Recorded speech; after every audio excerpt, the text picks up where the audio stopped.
25 जून से अस्थायी रूप से यात्रा स्थगित की है और चारधाम के श्रद्धालुओं को सतर्क रहने की सलाह दी है। बारिश की स्थिति देखकर यात्रा करने की अपील की गई है। तो इस वक्त की बड़ी जानकारी आपको दे रहे हैं। उत्तराखंड में 30 जून तक बारिश का अलर्ट जारी किया गया है।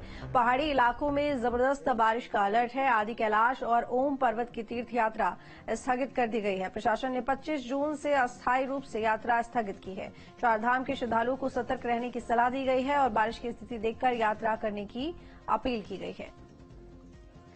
तो बारिश की स्थिति देखकर यात्रा करने की अपील। 27, 28 और 30 जून को पर्वतीय जिलों में भारी बारिश हो सकती है और ऐसे में अलर्ट जारी कर दिया गया है। चंपावत, पिथौरागढ़ और बागेश्वर में भी अलर्ट जारी किया गया है और 30 जून तक तेज बारिश की संभावना जताई जा रही है। तो ऐसे में प्रशासन की तरफ से तमाम इंतजाम, अलर्ट और इसके साथ ही सतर्क रहने की सलाह भी यात्रियों को दी गई है। जबरदस्त बारिश का अलर्ट है और 30 जून तक इसी तरह के मौसम रहने के आसार है। खासकर की पर्वतीय इलाकों की बात करें तो वहां पर ज्यादा सतर्कता बरती जा रही है। प्रशासन नजर रखे हुए है। लोगों से अपील है कि वो सोच समझकर ही यात्रा करें। तो 25 जून से अस्थायी रूप से यात्रा स्थगित की और चारधाम के श्रद्धालुओं को सतर्क रहने की सलाह दी जा रही है। दो तस्वीरें आप देख रहे हैं टीवी स्क्रीन पर। भारी बारिश का अलर्ट जारी किया गया है। 30 जून तक भारी बारिश हो सकती है। दूसरी तस्वीर आप देख रहे हैं आदि कैलाश यात्रा, जिसको स्थगित कर दिया गया है।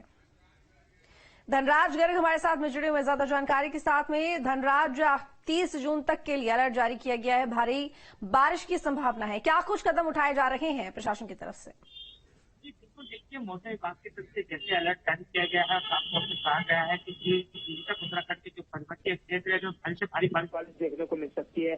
और एक और आप देखेगा कि चारधाम यात्रा भी उत्तराखंड के अंदर चल रही है। दूसरी ओर आदि कैलाश की यात्रा चल रही थी, जिसको स्थगित किया गया है। यानी कि 3 दिन के लिए भी आदि कैलाश की यात्रा को स्थगित किया गया है। और साफ तौर पर सरकार की तरफ से कहा गया है कि जो भी चारधाम यात्रा लोग आ रहे हैं या श्रद्धालु आ रहे हैं, वो पहले मौसम का पूर्व अनुमान जान ले, उसके बाद ही चारधाम यात्रा करें। क्योंकि लगातार देखने में आता है कि जब भी चारधाम यात्रा पे इस तरह की बारिश होती है या फिर इस तरह की ओलावृष्टि होती है तो कहीं न कहीं जो भूस्खलन के मामले हैं या फिर दुर्घटनाएं हैं वो होने की संभावना बनी रहती है। जिसको देखते हुए सरकार पहले से ही एक कदम उठाती है कि जनता से अपील भी करती हुई नजर आती है कि तमाम लोग जो भी चारधाम यात्रा है वो सबसे पहले मौसम का पूर्व अनुमान जान ले, उसके बाद ही मौसम चारधाम यात्रा का रुख करें। और वहीं एक आपको ये भी बता दें कि जिस तरीके से मौसम विभाग की तरफ से ये अलर्ट जारी किया गया था, इसके साथ ही सभी अधिकारियों को भी अलर्ट मोड पर रहने के निर्देश दिए गए हैं। आपदा प्रबंधन की टीम को वो अलर्ट मोड पर रहने के निर्देश दिए गए हैं। एसडीआरएफ की टीम को अलर्ट मोड पर रहने के निर्देश दिए गए हैं ताकि समय रहते